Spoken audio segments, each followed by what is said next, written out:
फुसकार मारियों को कोई नहीं बचा सकता, तो तुम कांटे को कैसे बचा सकते हो? कहा उसी समय तुम नहीं जानते हो, पास में ही वृक्ष खड़ा था एक जिसका नाम था हरि। तक्षक ने फुसकार मारा, वृक्ष जल गया और धनवंतर वैद्य ने जल छिड़का तो वृक्ष हरा हो गया। फिर भी लोग उसको बरी कहते, इसका नाम पहले हरि था।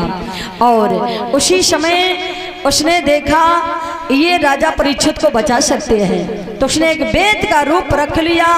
तक्षक जब बेत बन गया तो धरती पर गिर गया, तो धनवंतर वैद्य ने समझा कि ये बेत पड़ा है, उठा के रख लिया। उसी समय तक्षक ने उनकी पीठ में डस लिया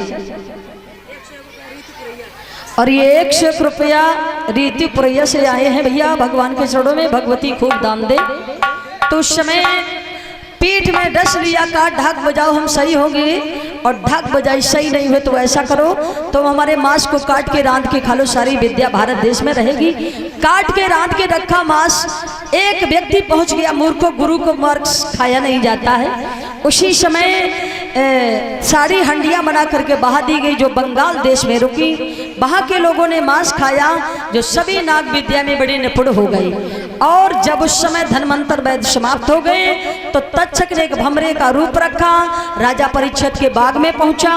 उसी समय माली पुष्प लेने गया तो माली के साथ साथ पुष्पों के साथ साथ तक्षक राजा परीक्षित के पास आ गया, और जैसे पूजा को पुष्प उठाए तक्षक ने उनकी नाक में डस लिया।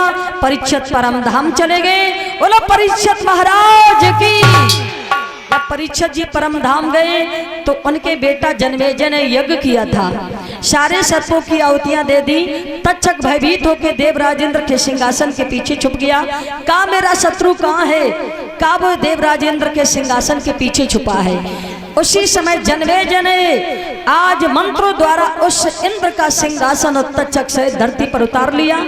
जैसे ही आहुति देने वाले थे उसी समय आस्तक जी ने बृहस्पति जी से कहा मेरा मामा समाप्त हो जाएगा, इसे रोकिए। उसी समय आस्तक जी की बात मान ली और बृहस्पति जी ने राजा परीक्षित के पुत्र को रोका, इसे ना समाप्त करो, ये पृथ्वी नाग विहीन हो जाएगी।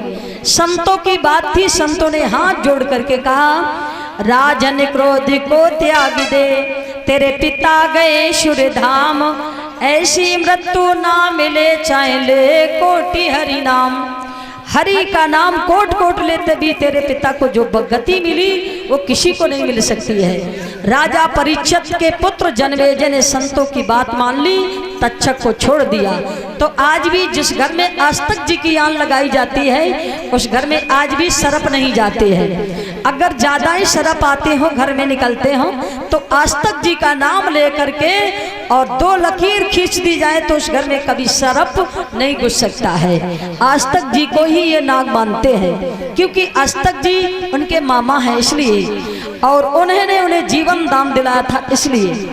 तो सर्प यज्ञ किया गया था, कल भागवत सप्ताह प्राण यज्ञ है। राजा परीक्षित ने कथा सुनी तो सर्प यज्ञ किया गया था और कल भागवत सप्ताह प्राण यज्ञ है। तो उसमें हमारी माताएं बहने भाई बहन